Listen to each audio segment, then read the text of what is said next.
પણ મારા મહાદેવનું નામ એવું છે સાહેબ, એની ચરણ રેણુ, એના શરીર ઉપરની એક ભસ્મની કણી જો હાથમાં આવે તો ચપટી ભભૂત મેં હૈ ખજાના કુબેર કા. એવા મહાદેવનું ચરિત્ર આજે મારે તમને કહેવું છે. શિવ ચરિત્ર, રામચરિત માનસમાં કેટલા ચરિત્રો છે? આમ તો 5 ચરિત્રો જ છે.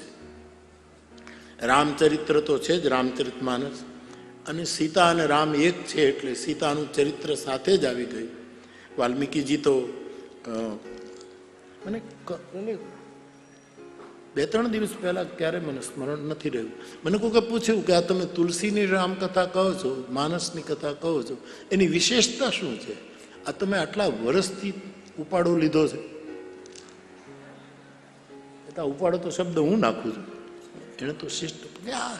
આ તુલસીનું રામચરિત માનસ તમે 62 વર્ષથી ગાઓ છો ને, બધાના જેલામાં પકડાવી દીધું છે ને, ઘર ઘરમાં રામાયણ, તો એમાં છે શું? મને કહેવાની ઈચ્છા થાય સાહેબ,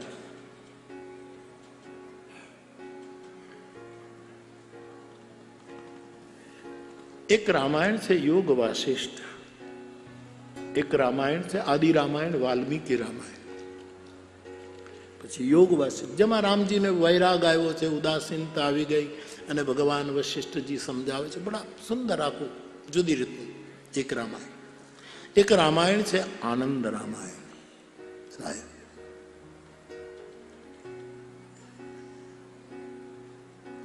વાલ્મીકી રામાયણ એ સત છે, સત છે, બધી સત્ય કથા છે. ઘણા લોકો આજે અમુક વિદ્વાન, પાશ્ચાત્ય વિદ્વાનો પણ આ રામાયણ એક ખાલી મીત આમ છે એમ કરીને એમ કહે કે આવું કંઈ થયું નથી. ખેર, એ લોકોની એનો પ્રવેશ કેટલો હોય આમાં, એનું ગજું નથી. એ નિર્બળ ચિંતન છે. વાલ્મીકી રામાયણના તમામ પ્રસંગો સત છે, સત. અને યોગ વાસિષ્ઠ રામાયણ જે છે સાહેબ,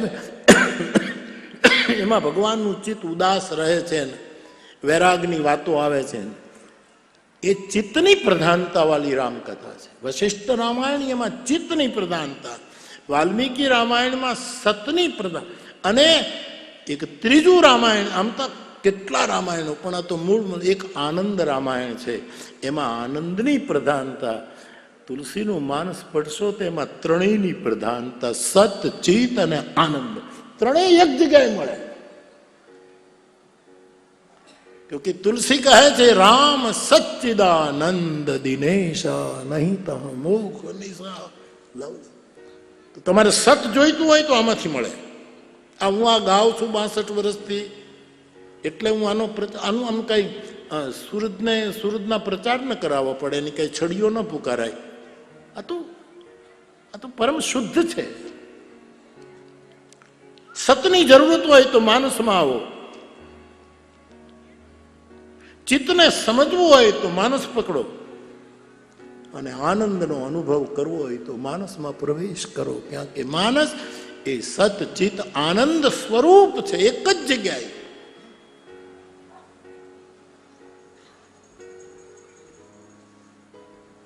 તો સાહેબ કેટલા ચરિત્રો છે રામચરિતમાનસ? તો રામનું ચરિત્ર અને સીતાનું ચરિત્ર એ તો એક જ છે. પછી શિવનું ચરિત્ર છે, આમાં શંકર ભગવાનનું ચરિત્ર.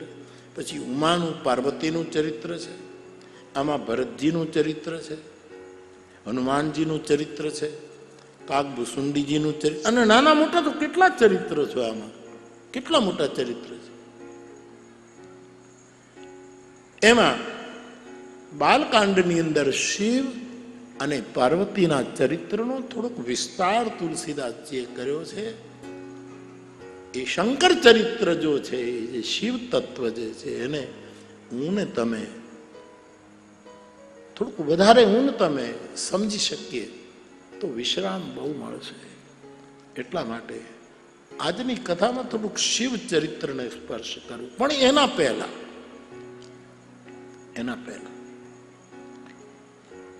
ગઈકાલે આપણે હનુમાનજીની વંદના કરી. ફરી એક વખત એ બે લીટી હું ગાઈ લઉં, તમે બધા ગાઓ. બહુ સરળ છે, બધા જ ગાઈ શકશો.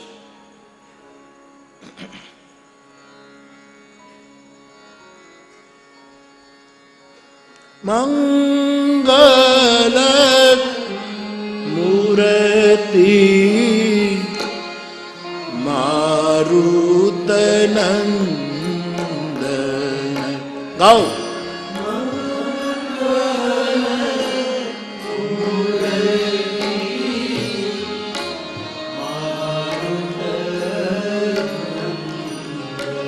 અમારે અમરદાસ બાપુ હતા ને ખારાવાળા, પછી અમરેલીમાં રહેતા. ભગવાનજી બાપાની સાથે અમારે મણિરામ બાપુ અને અમરદાસ બાપુ. ભગવાનજી દાદા કથા કરે ને હાર્મોનિયમ અને તબલા વગાડે.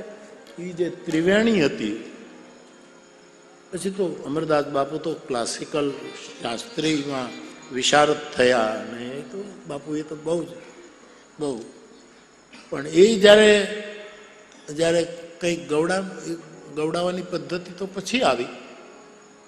પેલા કાંઈ શ્રોતાઓને ગવડાવવાનું નહોતું આવતું, પણ તોય ક્યારેક હવે જે ગાનાર હોય ને એ આમ ક્યારેક એની ઈચ્છા થાય કે બધા જી લે તો સારું એમ. પણ એ ત્યારે ખાસ કહેતા, મને યાદ છે કે ગાવ, એમાં શરમાવાની જરૂર નથી, કારણ કે શરમાવા જેવું આપણે બીજું ઘણું કરીએ છીએ. અમરદાસ બાપુ કે જેમાંથી શરમ આપણને આવે એવું તો આપણે કેટલું કરીએ છીએ, એમાં ગાવામાં શરમાવું ન જોઈએ. એટલે મારા બાપ એ લાઠી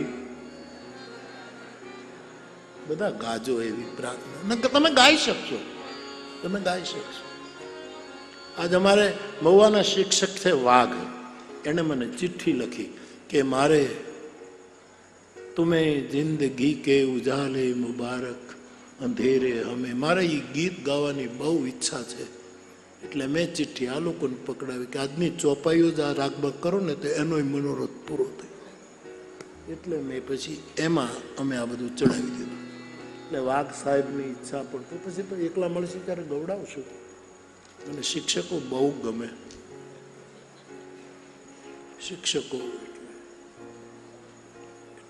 એટલા વાલા લાગે.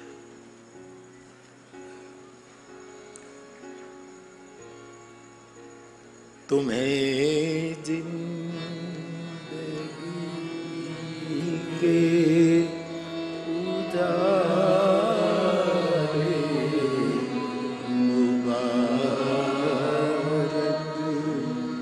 अंधेरे हमें रास्ता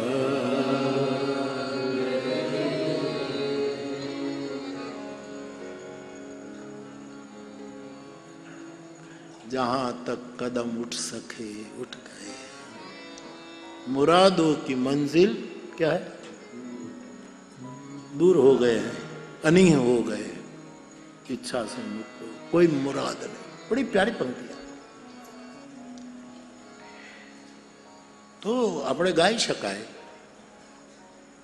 બધા ગાઓ. મંગલ મૂર્તિ મારુતનંદન. ગાઈએ.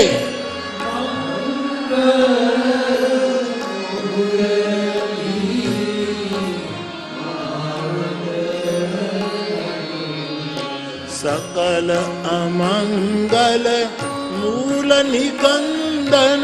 सकल अमंगल मूल निकंदन. सकल अमंगल मूल निकंदन. सकल अमंगल मूल निकंदन. मंगल मूर्ति मारुतनंदन.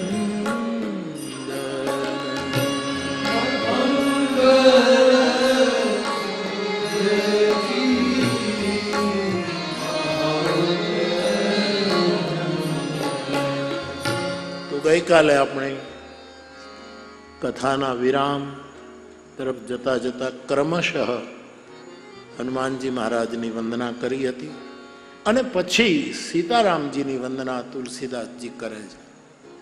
ત્યાર પછી ભગવાનના નામની વંદના તુલસીદાસજીએ કરી છે.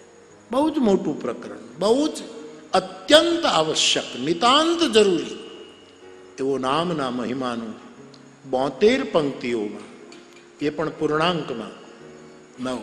આજે કોઈ મને લખ્યું બાપુ કે આ 909મી કથા, એ તો ઠીક છે, પણ એ બધું જે કાલે નહોતું અહીં કહેવાતું 9 ને 9 18 ને જે નેહલબેન પણ કહેતી હતી, તો એ 9. પણ આનું પાછું ઘનશ્યામભાઈ બધું બીજો મેળ એ આજે કોઈક લખી નાખ્યું, આપણું નથી, આ કોઈ બીજાનું ચિંતન છે.